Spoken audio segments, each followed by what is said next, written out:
نحمدہ و نصلی علی رسولہ الکریم اما بعد فاعوذ باللہ من الشیطان الرجیم بسم اللہ الرحمن الرحیم رب اشرح لی صدری ویسر لی امری واحلل عقدۃ من لسانی یفقہوا قولی۔ ہم تیسرے سپارے کا 10واں رکوع شروع کرتے ہیں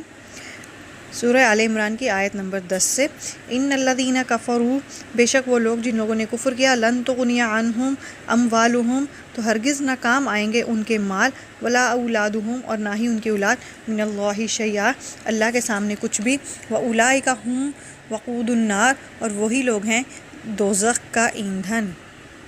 اللہ تعالیٰ اس آیت میں فرماتے ہیں کہ اس دنیا میں ہر شخص اپنی پوری آسائش اور آرام کی زندگی چاہتا ہے، اچھا گھر،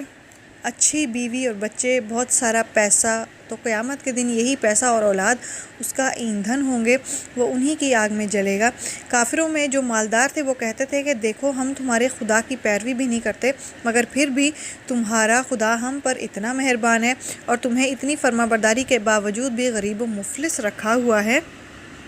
تو اللہ اس آیت میں یہی فرما رہے ہیں کہ یہ سب ان کی آزمائش ہے، اگر تو یہ اپنی ہی راہ پر چلتے رہے تو نقصان اٹھائیں گے، اور اگر میری طرف لوٹ آئیں گے تو انہی کے لیے فائدہ ہوگا۔ کدأب آل فرعون، جیسے معاملہ ہوا فرعون والوں کا، والذین ھم من قبلہم، جو کہ وہ ان سے پہلے تھے، کذبوا بآیاتنا، انہوں نے جھٹلایا ہماری آیتوں کو، فأخذہم اللہ بذنوبہم، سو انہیں پکڑا اللہ نے انہی کے گناہوں پر، واللہ شدید العقاب، اور اللہ سخت عذاب دینے والا ہے۔ یعنی کہ اللہ تعالیٰ نے یاد دلایا کہ فرعون والوں کا معاملہ تمہیں یاد نہیں ہے، جو تم لوگوں سے پہلے قوم تھی، انہوں نے ہماری آیتوں کو جھٹلایا تھا، بھلے ہم نے انہیں قوت دی تھی، مال و اسباب دیے تھے، لیکن انہوں نے ہمیں جھٹلایا، تو اللہ نے انہی کے گناہوں پر انہیں پکڑ لیا اور انہیں سخت عذاب دیا۔ قل للذین کفروا، کہہ دیجئے جنہوں نے کفر کیا، ستغلبون، تم انقلیب مغلوب ہوگے، وتحشرون، اور تم ہانکے جاؤ گے، الی جہنم، جہنم کی طرف، وبئس المہاد، اور یہ برا ٹھکانہ ہے۔ اللہ تعالیٰ نے 9 سال پہلے ہی آپ صلی اللہ علیہ وسلم کو خبر دی تھی کہ آپ روم شہر، جو کہ اس وقت کا سب سے بڑا شہر تھا، اس پر غالب آئیں گے۔ تو جب آپ صلی اللہ علیہ وآلہ وسلم نے صحابیوں اور دوسرے لوگوں کو بتایا تو صحابی تو حیران ہوئے، لیکن جو کافر تھے وہ کہنے لگے ہم تم پر غالب کیسے آ سکتے ہیں، تم تو تعداد میں بھی کم ہو اور طاقت میں بھی کم ہو۔ تو وہ ہنسنے لگے۔ اس پر صحابی اور زیادہ حیران ہوتے ہیں کہ رسول اللہ صلی اللہ علیہ وسلم سے ان سے یہ بات کہہ رہے ہیں، اور وہ بھی اللہ کی کہی ہوئی، مگر یہ پھر بھی مذاق اڑا رہے ہیں۔ پھر جب روم فتح ہوا اور صحابیوں کو یقین ہوا کہ اسلام میں اتنی طاقت ہے کہ وہ 8 یا 9 سال پہلے جو بات ناممکن معلوم ہوتی تھی وہ کیسے ممکن میں بدل جاتی ہے۔ بے شک اللہ جو چاہتا ہے وہی کرتا ہے۔ قد کان لکم آیۃ، البتہ تمہارے لیے ایک نشانی ہے، فی فئتین التقطا، وہ 2 گروہ جو آپس میں لڑتے تھے، فئتن تقاتلو، ایک گروہ لڑتا تھا، فی سبیل اللہ، اللہ کی راہ میں، واخری کافرہ، اور دوسرا کافر تھا، یرونہم، وہ انہیں دکھائی دیتے تھے، مثلیہم،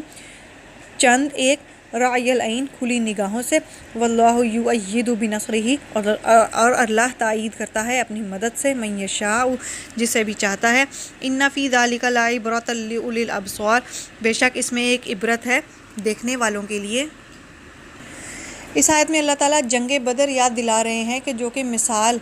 کے طور پر آج بھی دنیا میں قائم و دائم ہے۔ مسلمانوں کی اتنی تعداد کم یعنی 313، اور کافروں کی 3 گنا زیادہ تعداد یعنی 1000، لیکن پھر بھی مسلمان ان پر غالب آئے، کیونکہ اس میں اللہ تعالیٰ کی مدد شامل تھی، اور اللہ کے فرشتے آ کر مسلمانوں کی طرف سے ان کافروں کے ساتھ لڑ رہے تھے۔ اب جبکہ مسلمانوں کی تعداد سب سے زیادہ ہے تو کیا وہ ایک ملک حاصل نہیں کر سکتے؟ کیا ہم اپنے مسلمان بھائیوں کو کافروں سے، ظالموں سے چھڑا نہیں سکتے؟ ہمیں اس پر غور و فکر کرنا چاہیے۔ زُيِّنَ لِلنَّاسِ، خوشنما کر دی گئی لوگوں کے لیے، حب الشہوات، مرغوب چیزوں کی محبت، من النساء والبنین والقناطر المقنطر، مثلاً عورتیں اور بیٹے، اور ڈھیر جمع کیے ہوئے، من الذهب والفضة، سونا اور چاندی، والخیل والمسومۃ، اور گھوڑے نشان زدہ کیے ہوئے، والانعام والحرث، اور مویشی اور کھیتی، ذالک متاع الحیات الدنیا، یہ زندگی کا ساز و سامان ہے، واللہ عندہ حسن المآب، اور اللہ کے پاس اچھا ٹھکانہ ہے۔ اگلی آیت بھی ساتھ ہی تلاوت کرتی ہوں۔ قُلْ أَنبِّئُكُم بِخَيْرٍ مِّن ذَلِكُم، کہہ دیں کیا تمہیں اس سے بہتر بتاؤں میں، لِلَّذِينَ اتَّقَوْا عِندَ رَبِّهِمْ جَنَّاتٌ، ان لوگوں کے لیے جو پرہیزگار ہیں ان کے رب کے پاس ان کے لیے باغات ہیں، تجری من تحتها الانہار، جس کے نیچے بہتی ہیں نہریں، خالدین فیہا، وہ اس میں ہمیشہ رہیں گے، وازواج مطہرہ، اور پاک بیویاں ہوں گی، ورضوان من اللہ، اور یہ اللہ کی خوشنودی ہے، واللہ بصیر بالعباد، اور اللہ اپنے بندوں کو دیکھنے والا ہے۔ یہاں پہ اللہ نے واضح کر دیا کہ یا تو تمہیں جنت ملے گی یا آخرت، اگر دنیا چاہیے تو میں تمہیں دوں گا، ہر آسائش و آرام جو تم چاہو گے وہ تمہیں دوں گا، مگر پھر آخرت سے دور رہو گے، اور اگر آخرت چاہیے، خوبصورت باغات، پاک دامن بیویاں، تو تمہیں دنیا کو بھولنا پڑے گا۔ لیکن بہت کم ایسے ہیں جن کے پاس دنیا بھی ہے اور آخرت بھی ہے، وہ دنیا کو پا کر اللہ کے پسندیدہ بندوں میں شمار ہوتے ہیں۔ الذین یقولون، وہ لوگ جو کہتے ہیں،